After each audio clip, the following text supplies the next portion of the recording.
Conférence poético-musicale, le timbre et la gravure en taille douce.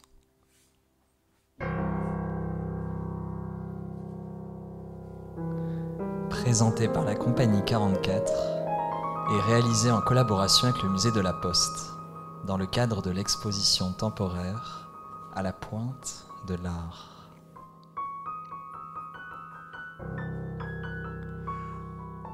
On espère que vous êtes confortablement installés. Merci à votre curiosité pour le timbre de vous avoir emmené jusqu'ici. Après ce spectacle, vous ne verrez plus jamais le timbre de la même manière.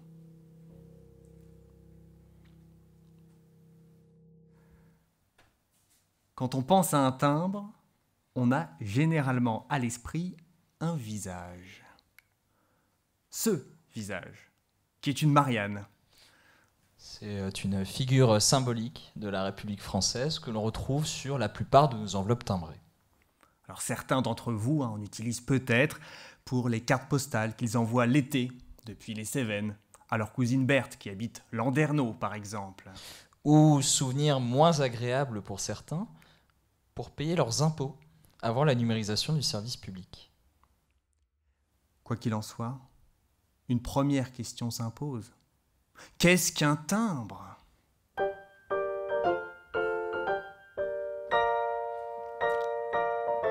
Alors, si on se réfère à un livre qu'on a pour la plupart d'entre nous à la maison, le Petit Robert, langue française. Le timbre est, je cite, une petite vignette au verso, enduit de gomme, vendue par l'administration des postes, et qui, collée sur un objet confié à la poste, a une valeur d'affranchissement égale au prix marqué sur son recto. Une valeur d'affranchissement égale au prix marqué sur son recto.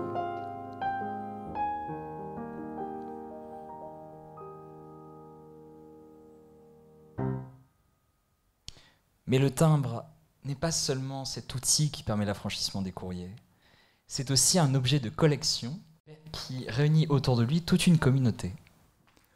Communauté que l'on appelle les philatélistes, et qui partagent le même amour du timbre, cet amour que l'on appelle la philatélie. Mais alors, qu'est-ce que la philatélie, me direz-vous ? Eh bien, pour Annie Georges, professeure en sciences du langage, à qui on doit le timbre-poste entre sens textuel et sens pratique, la philatélie est, je cite, l'art de collectionner les timbres postaux et les timbres fiscaux et de les étudier. La pratique englobe donc nombre de process. Collectionner, chercher, étudier, organiser, regrouper, acheter. Le principal acteur de cette pratique est le philatéliste collectionneur. La pratique philatélique, une fois narrativisée, donne naissance au schéma suivant. Pn, qui à f, d'une fonction de S1 vers S2 UOV, associe une fonction de S1 vers S2 NOV, avec les variables suivantes, Pn, le programme narratif, F, la fonction relation, S1, le philatéliste, S2, le sujet d'état, U, l'état disjonctif, et OV, le timbre-poste.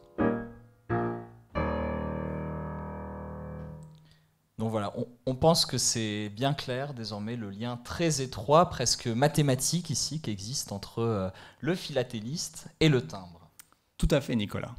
Et en parlant de mathématiques, on a quelques chiffres à vous présenter.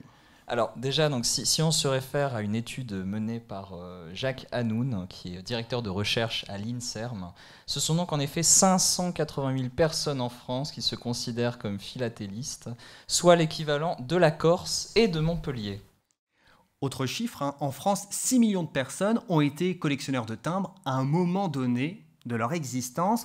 Enfin, 1% de la population des pays dits développés collectionne les timbres, ce qui représenterait dans le monde 5 à 8 millions de personnes.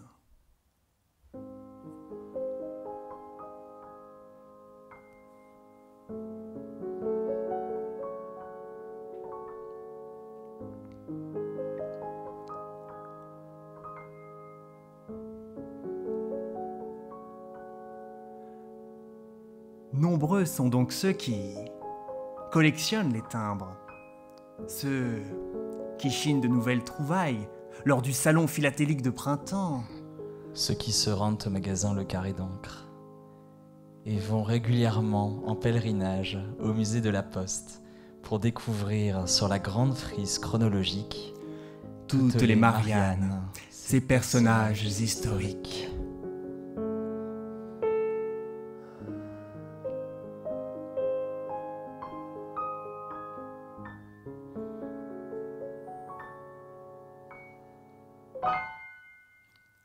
Mais la philatélie, ce sont aussi des codes, des bonnes pratiques, à l'instar des 10 commandements de la philatélie, écrits en 1932 par un certain Georges Chapier.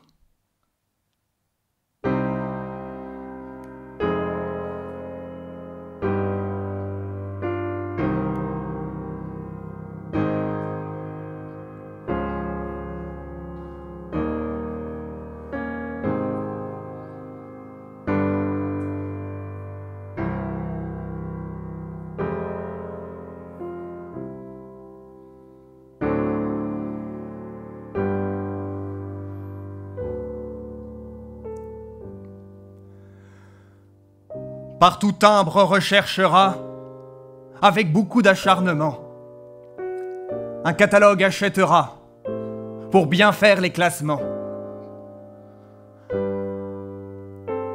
Un album procurera, vaste et solide, assurément. Tes vignettes tu nettoieras, en les traitant soigneusement. Filigrane regardera, les dentelures mêmement. Les surcharges étudieras, c'est important, assurément. Les variétés conservera, car on en trouve rarement. Mots étrangers déchiffrera, plus ou moins facilement. Les tirages surveillera, ne spéculant que sûrement. Des faux, tu te méfieras, acquérant toujours prudemment.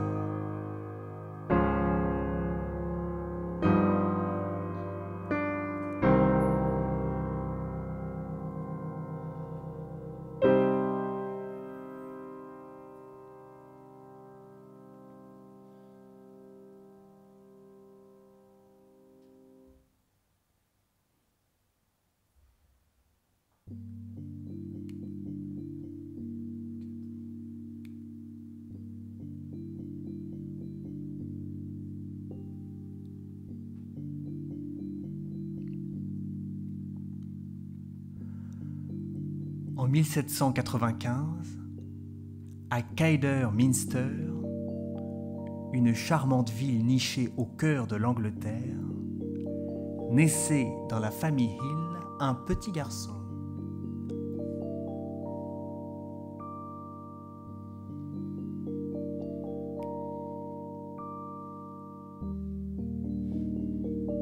Ses parents l'appelaient Roland. Roland montra de grandes capacités à comprendre le monde dans sa complexité. À l'âge de 12 ans, il devint professeur d'astronomie dans l'école de son père.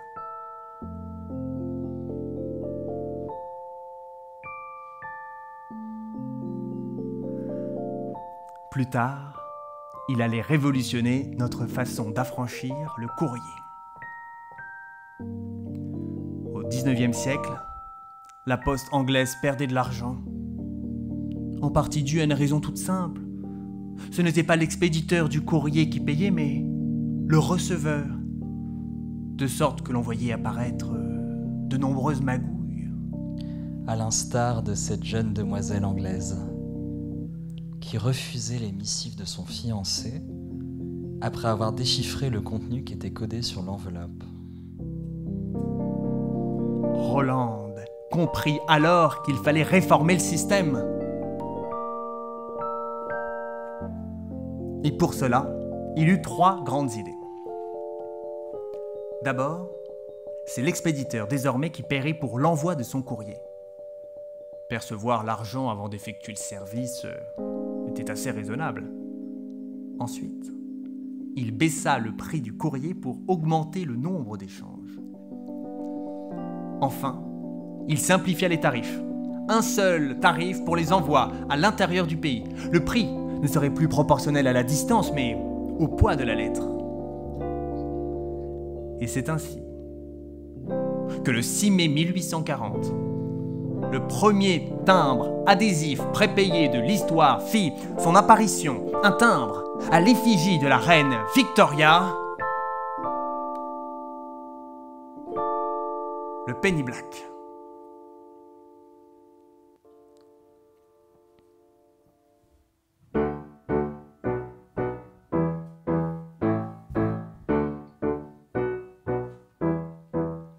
Penny Black, t'es pas qu'un timbre, t'es le premier des timbres. Tu réformes le système postal anglais. Cela fait toi un timbre très apprécié. T'es vraiment très stylé. Roland Hill est ton père, tu dois le savoir. Il t'a imaginé et ça c'est de l'art. Depuis les pays du monde entier s'en sont inspirés. Penny Black. Penny Black.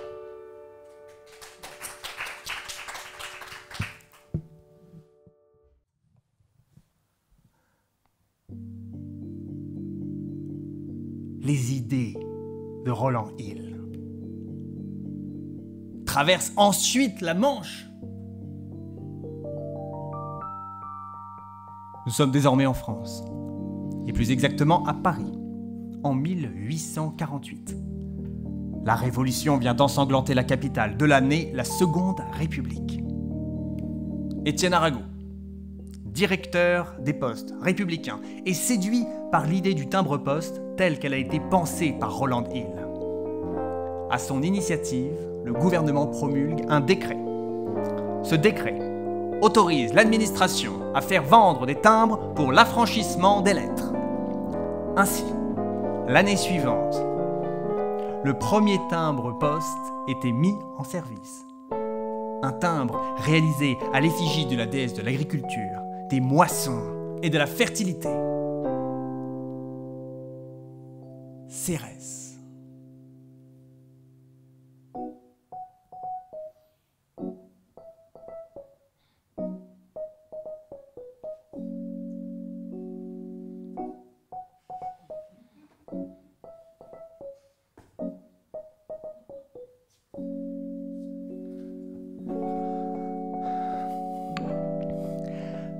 Par la suite, la production de timbres suit l'expansion industrielle et économique de la France. À partir de 1876, les timbres sont imprimés à Paris, dans un atelier situé rue d'Hauteville. Mais, moins de 20 ans plus tard, les locaux deviennent inadaptés. On manque d'espace pour répondre à la demande croissante de timbres. On cherche alors un nouveau lieu de production. Où aller ?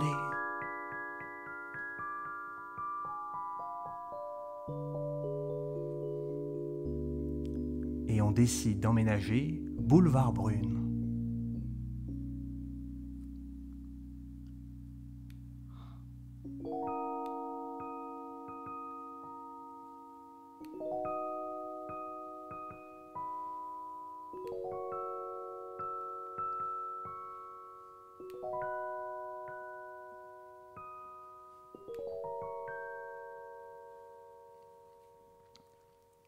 Mais, victime de son succès, le timbre demande une fois encore un nouveau lieu de production. L'atelier du Boulevard Brune devient incapable de répondre aux quantités demandées. Les machines étaient un peu dépassées. Il faut plus de place pour produire toujours plus de timbres et surtout moderniser les équipements. En 1970, une fois de plus, on cherche un autre endroit pour localiser l'usine. Mais où aller ? La France est si vaste.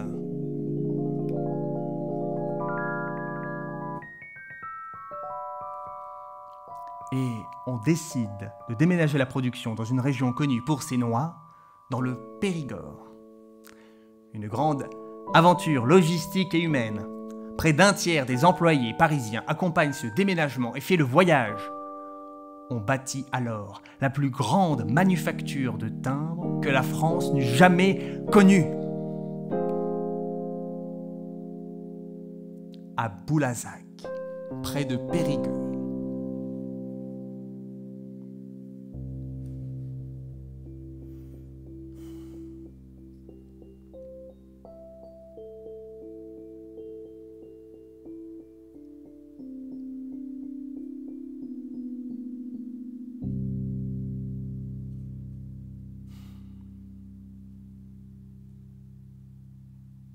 Avez-vous déjà pris le temps d'observer les timbres sur les lettres que vous recevez? Parfois c'est une Marianne, d'autres fois un chat, un navire, Napoléon, un atome.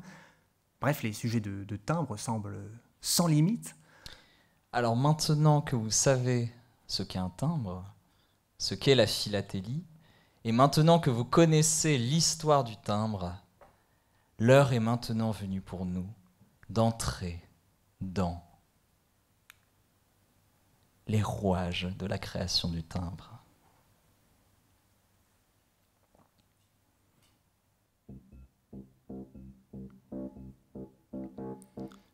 Au départ, il y a Philaposte, une des directions du groupe La Poste.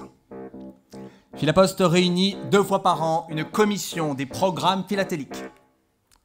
Cette commission est composée de représentants de la Poste, du monde académique, de la presse philatélique, mais aussi de philatélistes et de créateurs de timbres. La commission reçoit des demandes de timbres des particuliers, des philatélistes, des élus, mais aussi sur des raisons plus officielles comme des célébrations, des événements nationaux et internationaux. La commission étudie les demandes de timbres et va alors établir ce qu'on appelle un programme d'émission philatélique. Une fois que le programme est établi, il est ensuite fixé par un arrêté ministériel publié au journal officiel. Ce journal officiel établit les émissions de timbres des 2 années suivantes, selon 6 catégories.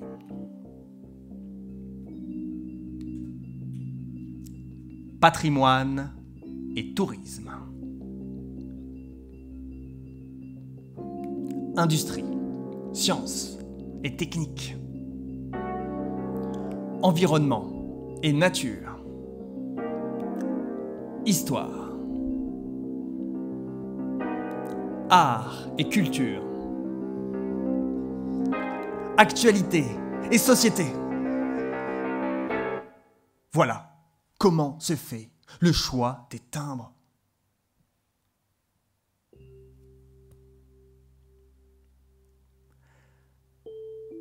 Une fois que les programmes sont établis, on va procéder de 3 manières pour réaliser les timbres. Le premier, ce qui arrive le plus souvent, la commande directe à un artiste. La deuxième, la mise en concurrence d'artistes. La troisième, les concours. Les concours voient s'affronter plusieurs artistes autour d'un thème. C'est toujours le cas pour le timbre Marianne qui est renouvelé à chaque mandat présidentiel. Petit cas pratique. On va s'intéresser à un concours en particulier, Europa. Particulièrement intéressant puisque c'est un concours à dimension européenne. Nous sommes en 1956. Les pays membres de la nouvelle communauté européenne économique, CEE, souhaitent chaque année l'émission d'un timbre, d'une série de timbres, afin de mettre en avant l'idée européenne. Parmi les membres, ce sont 8 services postaux qui participent à ce concours, proposant chacun un timbre sur le thème de la paix.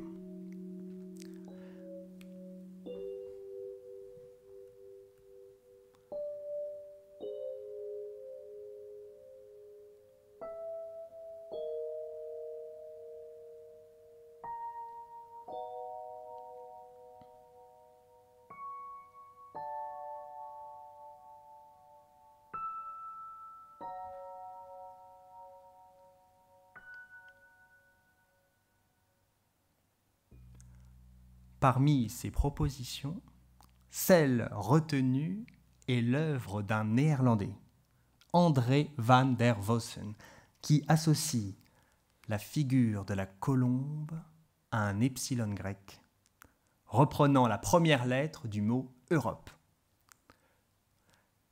Tous les autres projets non retenus sont conservés au musée de la Poste à Paris.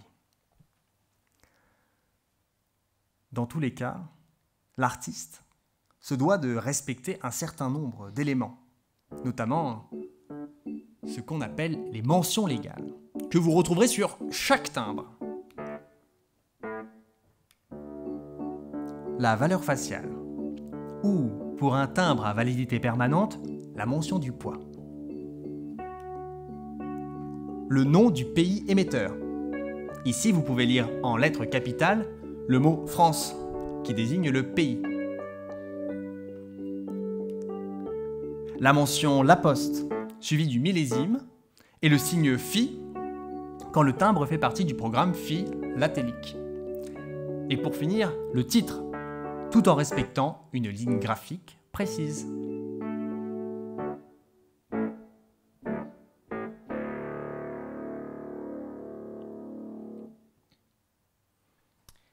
Une fois que les timbres sont réalisés, ils sont envoyés à l'impression.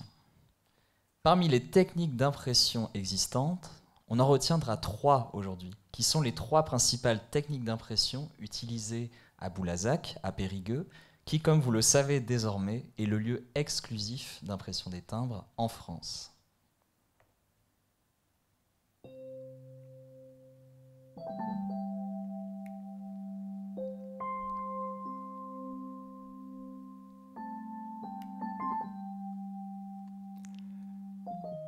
L'héliogravure, ou dessin par le soleil. Elle permet le transfert d'une image sur une plaque de cuivre grâce à une gélatine photosensible. L'artiste va travailler avec une gravure en creux très fine et l'encre ne sera pas présente à la surface de la forme imprimante mais dans ses creux. À l'impression, l'aspect du timbre est lisse et brillant.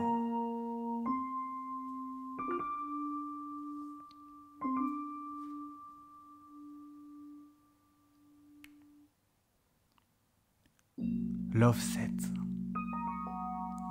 qui nous vient de l'anglais et qui désigne toute chose qui se pose, set, à quelque distance, off, d'une origine.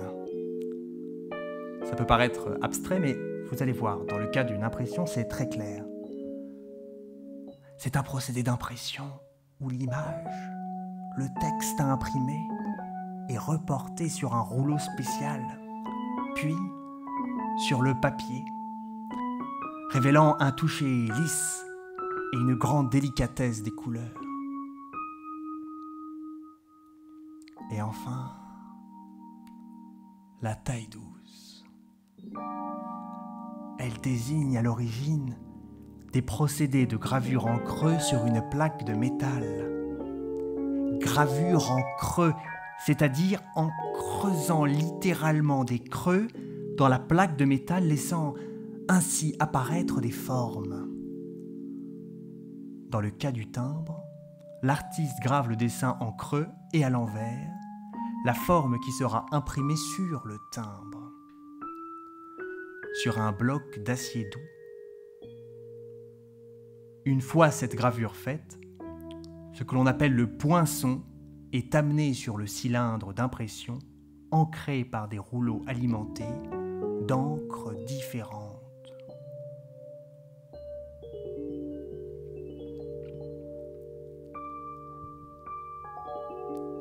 La taille douce. La taille douce. La taille douce. La taille douce. La taille douce. La taille douce. La taille douce. La taille douce. La taille douce. Taille douce. Une gravure sur assiette d'eau réalisée au burin, en creux et à l'envers. La taille douce. Une gravure sur assiette d'eau réalisée au burin, en creux et à l'envers.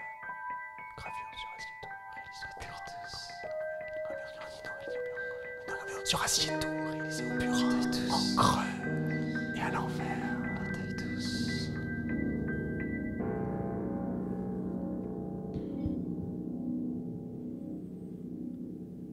Tout commence par un dessin,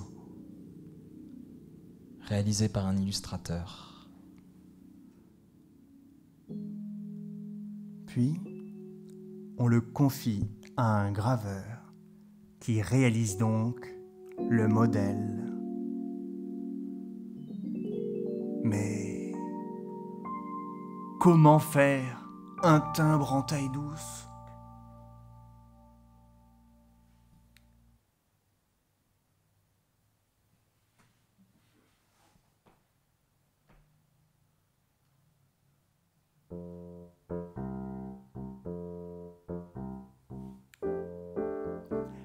Étape 1.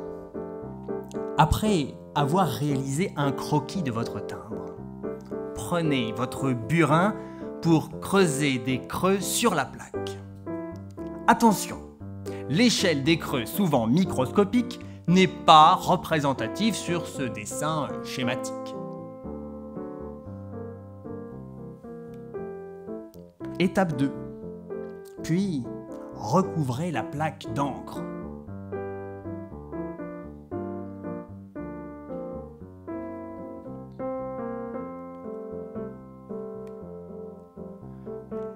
Étape 3. Essuyez l'encre en excès présente sur la plaque. Mais les rainures restent remplies.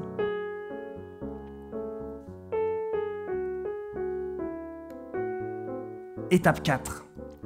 Posez et pressez le papier contre la plaque.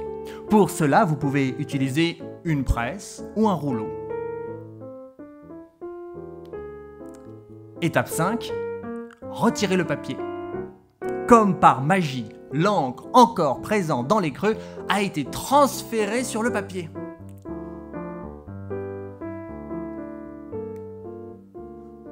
Bravo! Vous avez réalisé votre premier timbre en taille douce. C'est simple, non?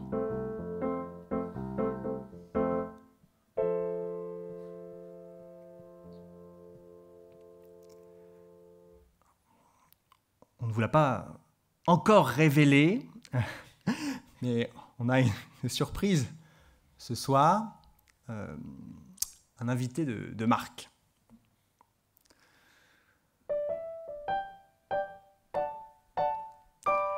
C'est un ancien président de la République.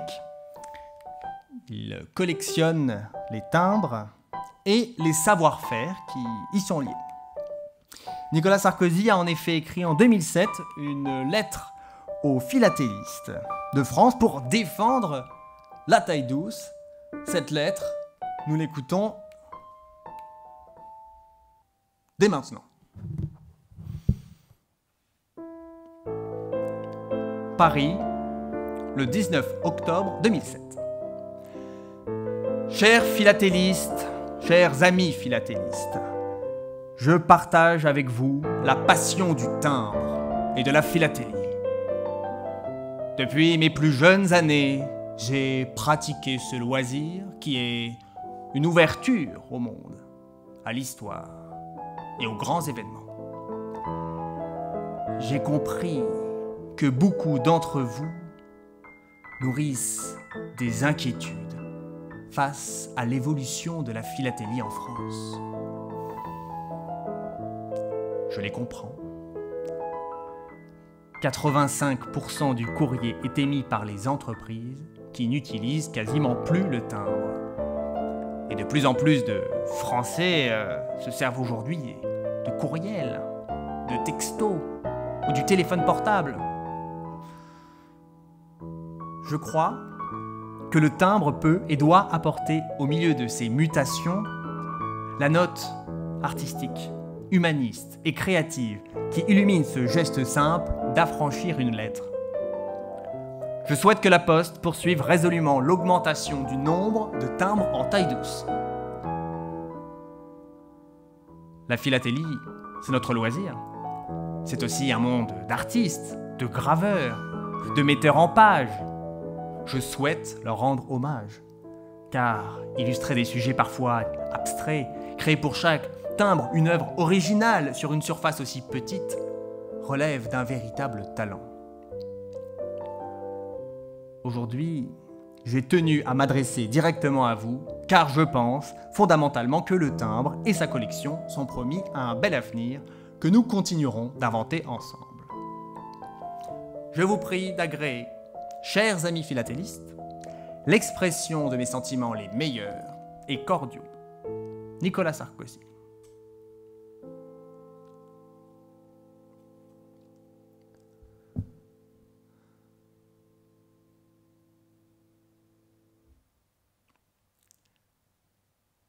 D'ailleurs, Nicolas Sarkozy a rendu hommage à ceux qui font le timbre.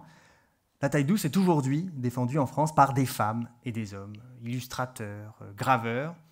Et c'est ce que nous allons voir maintenant. Nous allons évoquer pour vous, ce soir, mesdames, messieurs, quelques artistes contemporains du timbre mis à l'honneur dans le cadre de l'exposition À la pointe de l'art. Et tandis que les lumières s'estompent, nous vous invitons à vous immerger dans l'univers de ces artistes.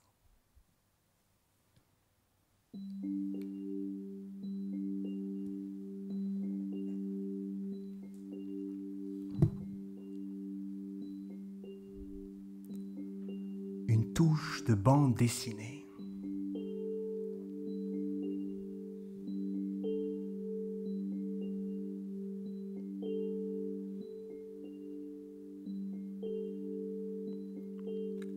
La vie par le mouvement.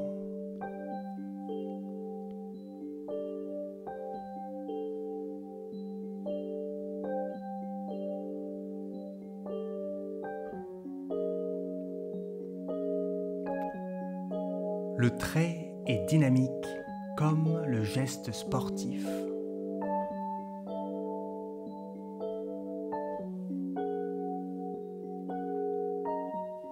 Ici, crayon et burin épousent le mouvement des corps et des gestes des patineurs.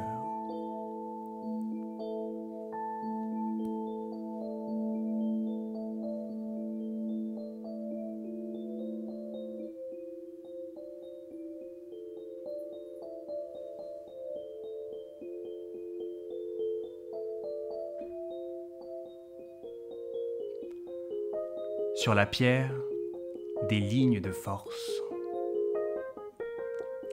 Un graveur, éclectique, peintre, dessinateur, designer, graphiste, sculpteur. Le trait est épuré, tourmenté, mais juste.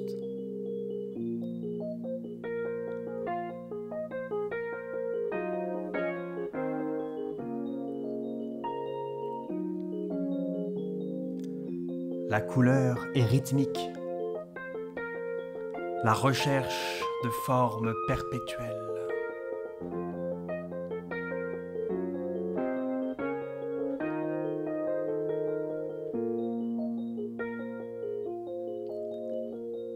Ces créations dépouillées, dynamiques, graphiques.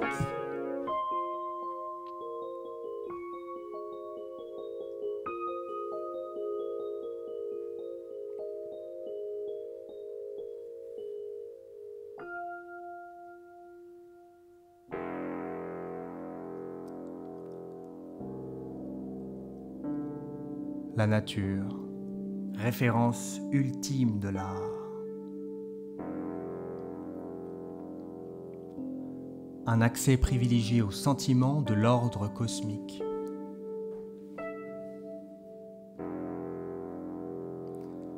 Thierry Albuisson parle. J'en ai une vision sacrée, panthéiste. J'ai l'amour de toute chose vivante.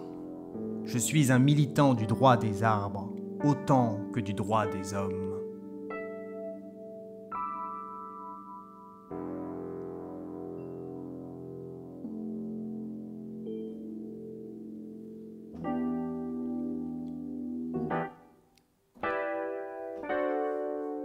Sarabogo parle. J'apprécie dans la gravure de timbre-poste et de chevalière le temps et l'espace. Observer et travailler à la loupe binoculaire oblige un foisonnement d'interventions.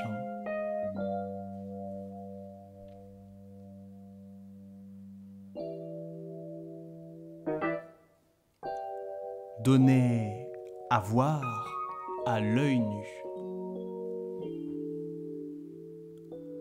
De traits en creux, c'est souvent tout un monde, évoqué dans quelques centimètres.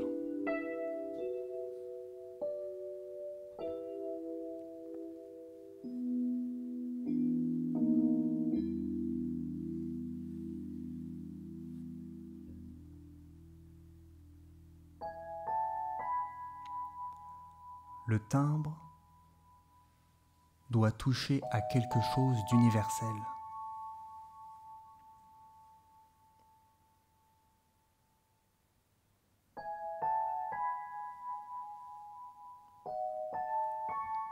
Chaque réalisation est singulière.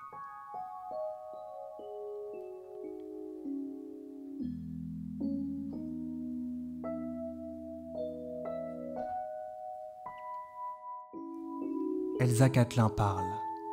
Mon métier se situe à la croisée de l'artisanat d'art et des processus industriels.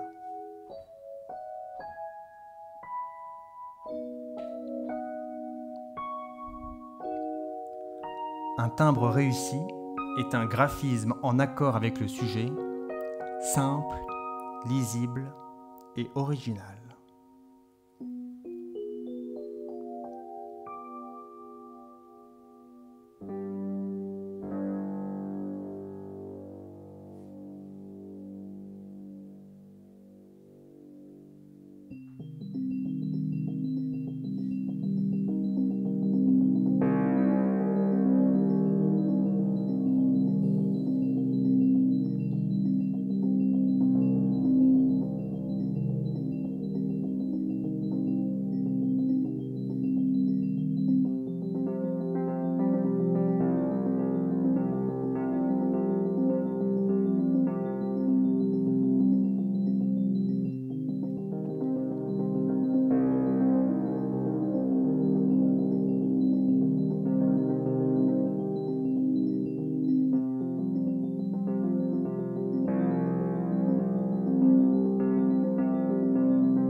Après avoir vu tous ces timbres, on comprend bien que le timbre n'est pas qu'un outil ou un objet fonctionnel permettant d'envoyer des lettres.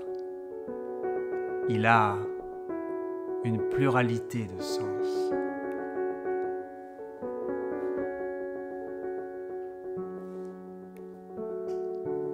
Esthétique. Le timbre est un objet de valeur esthétique. En soi, il répond à des exigences de beauté. À l'origine d'un timbre, nous avons un artiste et une vision particulière. Nous aurions pu imaginer des timbres sans images, avec juste des nombres indiquant un prix, mais le monde aurait été si triste. Adieu la fantaisie, adieu l'art, adieu l'esthétique. Symbolique. Le timbre a une signification et peut véhiculer un message.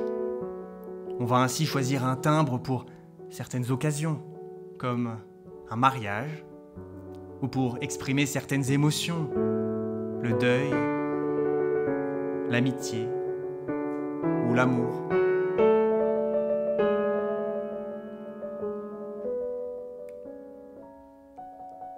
Idéologique. Le timbre peut être un instrument de transmission de normes et de valeurs sociales, politiques, morales. À l'instar de la commémoration des femmes et des hommes qui font l'histoire et qui ont marqué la société dans les domaines de la science, de la politique, des arts.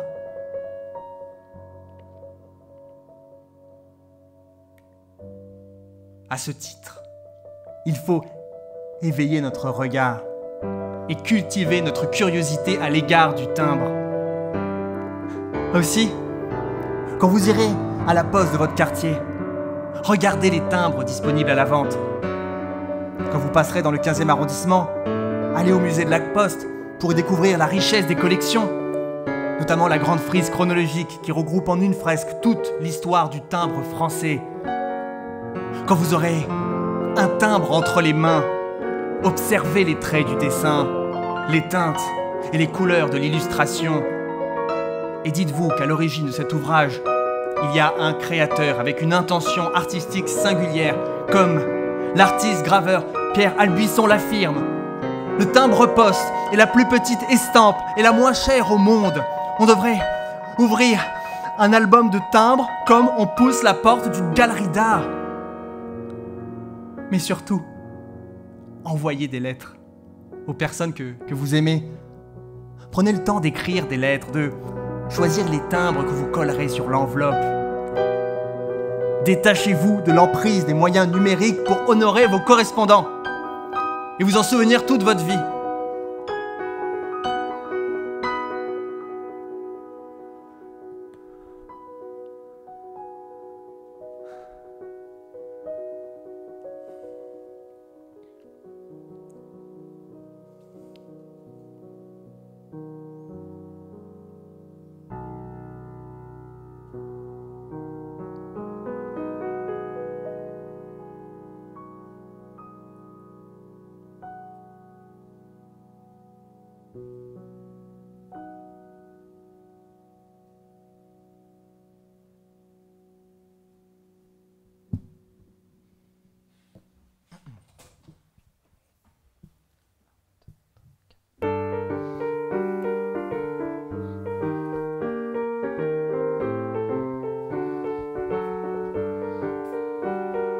Vous les timbres, vous si humbles, vos formes nous attirent et nous rendent dingues.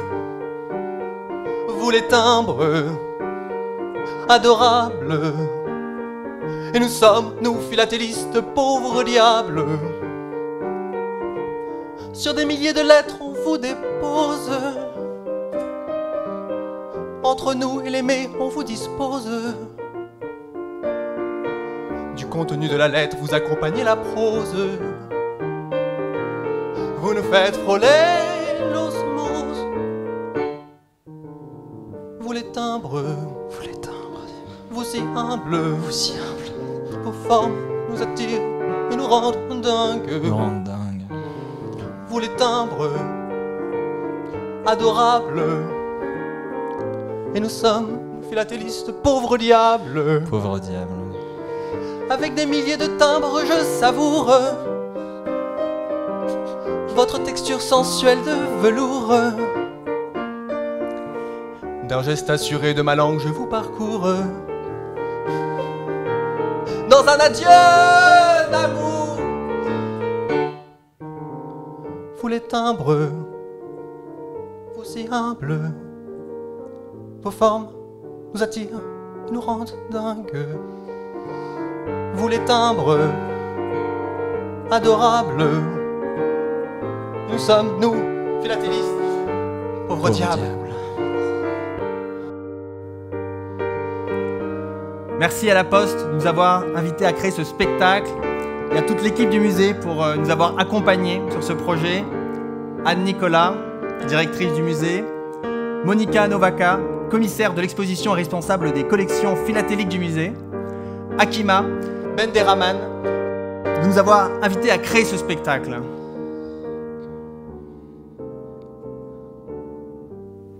Merci à Étienne Chuc. Merci à Geneviève Berger. Merci à Mathilde Clavel du service des publics. Merci à Nicolas. Merci à Arnaud à la régie ce soir. Merci à Aurélie Gurdal et Daphné à la réalisation. Merci aux artistes dont les œuvres ont été présentées durant le spectacle. Merci également à Pascal Rabier, directeur de l'association du timbre gravé, pour son apport précieux pour le projet. Et surtout, merci à vous d'être là ce soir, vous qui aimez les timbres. Vous les timbres.